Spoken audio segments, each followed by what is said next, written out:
Jadi sekarang ada berita terbaru ya, baik diberitakan oleh media nasional dan bahkan media internasional yang mengatakan bahwasanya COVID-19 ini naik lagi.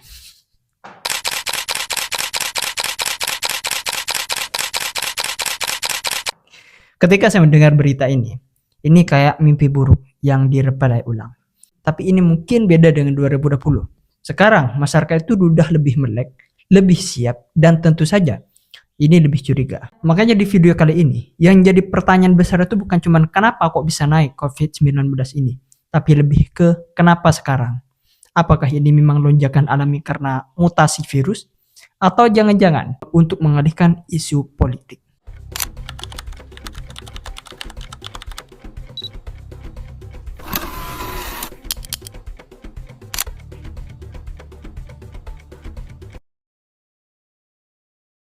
Karena ini merupakan channel geopolitik dan ekonomi ya. Mungkin saya membahas COVID-19 ini dari segi geopolitik dan ekonomi nanti ya. Jadi gini, kalau kita lihat COVID-19 di tengah kondisi global yang sangat menarik ini. Karena kalau kita lihat di Amerika Serikat, Donald Trump baru saja resmi kembali jadi presiden kan. Suhu politik di Amerika Serikat yang sebelumnya panas karena kampanye besar-besaran, sekarang mulai berubah arah.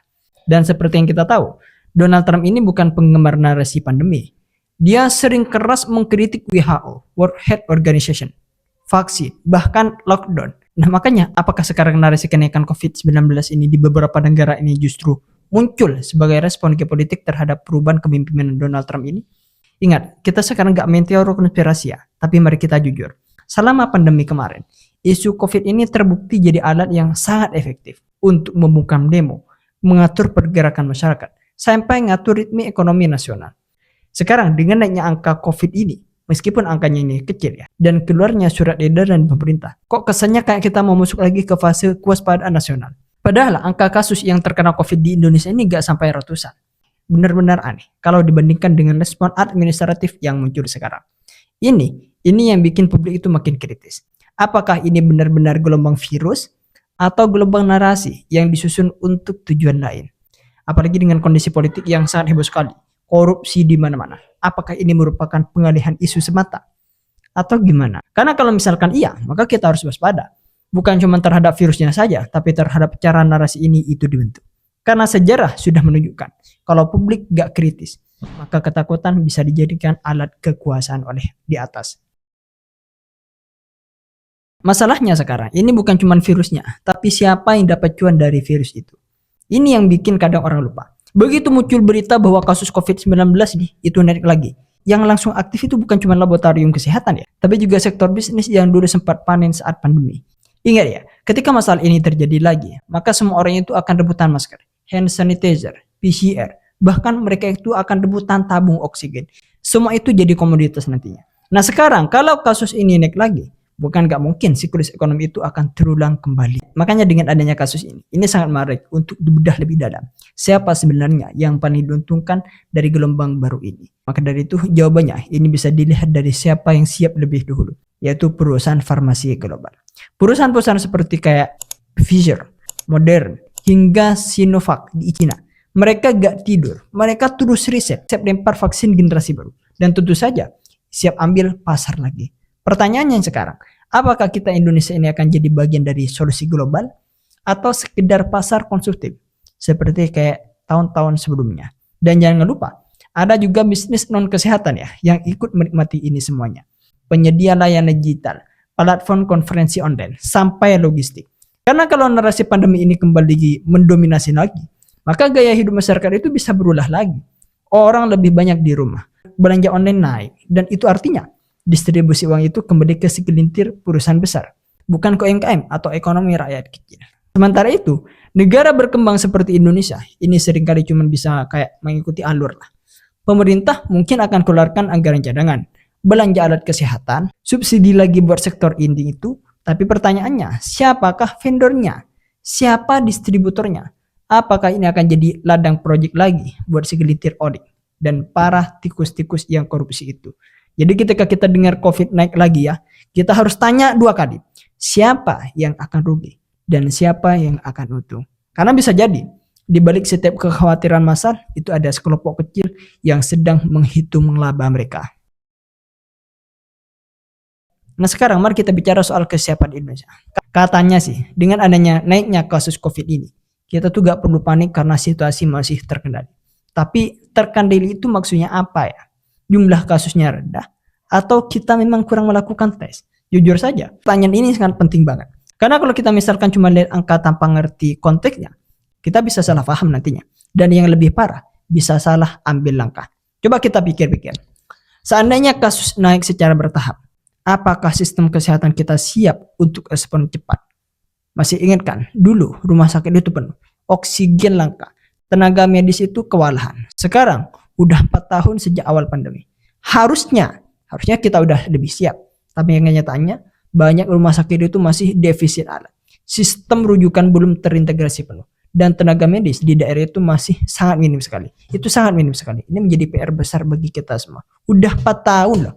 Kalau misalkan keadaannya masih kayak 4 tahun dulu, maka ini menjadi evaluasi besar bagi kita semuanya. Dan jika misalkan kasus ini emang benar-benar terjadi sesuai fakta dan data, maka pemerintah menurut saya itu harus cepat-cepat mengeluarkan surat edaran kewaspadaan. Karena ini langkah administratif yang kelihatannya tegas. Tapi di lapangan, apakah koordinasi antara lembaga ini berjalan lancar? Apakah informasi soal gejala varian baru, pencegahan dan penanganan sudah sampai ke puskesmas di daerah? Jangan sampai ini cuma sigap di kertas tapi lemah di lapangan. Dan kayaknya kalau kita lihat di sisi masyarakat ini juga belum jelas arahnya. Apakah kita diminta kembali pakai masker? Apakah akan ada pembatasan skala kecil? Kalau iya, apakah ini sudah disosialisasikan dengan baik? Atau cuman lewat media saja? Karena tanpa koordinasi yang solid, yang terjadi cuma satu, kebingungan masalah nantinya. Ini bukan soal virus saja, tapi soal sistem. Dan sayangnya Indonesia itu punya PR besar di sini. Jadi sebelum kita bilang tenang nih, ini cuma naik sedikit kok. Lebih baik kita jujur, tanya ke diri sendiri, apakah kita benar-benar siap? Karena kalau sistem dasarnya itu masih tambal sulam, krisis sekecil apapun bisa jadi bola salju. Dan rakyat seperti biasa, yang jadi korban paling depannya nanti. Nah ini yang menarik. Sekarang kita masuk ke satu topik yang agak sensitif, tapi penting banget buat dibahas, yaitu mengenai transparansi data. Soalnya gini, dari dulu sampai sekarang, kalau kita ngomongin COVID, selalu muncul satu pertanyaan besar. Data yang kita terima itu beneran real, atau udah disaring dan kemas sesuai kebutuhan pihak tertentu? Karena terus terang, yang bikin publik itu bingung, itu bukan cuma virusnya, tapi juga narasi dan angka-angka yang ditampilkannya. Makanya coba kita perhatikan. Misalnya, positivity rate di Indonesia ini dibilang cuma 0,5%. Wah, kelihatannya rendah banget ya. Tapi tunggu dulu, berapa jumlah tes yang dilakukan? Apakah tesnya itu menyeluruh atau hanya di area tertentu? Karena kalau tesnya dikit, angka akan terlihat sedikit. Sama aja kayak bilang hanya 2 orang yang sakit dari 100 yang dites. Padahal yang nggak dites itu bisa ribuan. Artinya angka ini bisa jadi ilusi kalau nggak dibarengi keterbukaan data dan metodologi. Kenapa kok saya bahas ini? Kok sangat kritis sekali? Karena dengan pengkritisan ini sangat penting sekali buat bagi masyarakat untuk mendapatkan informasi yang real, bukan hanya dimanipulasi. Dan ini bukan soal teknis doang, tapi juga soal kepercayaan publik nantinya. Kalau masyarakat itu merasa ada yang ditutup-tutupi, entah soal jumlah kasus yang terkena COVID ini, varian yang menyebar, atau dampak nyata di lapangan, yang terjadi bukan ketenangan nantinya, tapi spekulasi. Orang akan bikin narasi sendiri, mulai dari teori konspirasi sampai ketidakpercayaan terhadap kebijakan pemerintah nantinya. Nah, yang bikin tambah menarik, di sisi lain, media justru kayak sekarang ya, ini sudah mulai memblow up kasus dari luar negeri. Singapura naik, Thailand melonjak, Jepang mulai waspada. Tapi begitu giliran Indonesia, kok narasinya adem banget, tenang gitu. Ya mungkin ada dari satu kementerian itu memberikan peringatan, cuma lewat media saja. Padahal negara kita ini bukan cuma populasi besar ya. Penyebaran ini sangat cepat sekali. Dan kapasitas kesehatan yang kita miliki ini gak setara itu. Jadi wajar kalau publik itu mulai curiga sekarang. Ini beneran situasi membaik atau kita lagi mengatur narasi? Apalagi kalau kita ingat di masa lalu, itu sempat ada isu manipulasi angka kasus, data kematian yang tak terlaporkan, bahkan kelambatan update dashboard resminya. Nah pertanyaan kritisnya sekarang, apakah sekarang kita sudah berubah lebih jujur dan terbuka?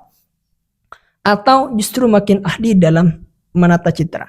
Intinya, transparansi itu bukan cuma soal kasih data ya, tapi soal membuka akses, memberi kontes, dan jujur soal kapasitas kita.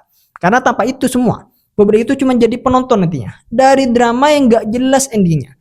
Dan lebih parahnya lagi, mereka bisa kehilangan kepercayaan, yaitu bukan pada virusnya, tapi pada sistem yang seharusnya melindungi mereka.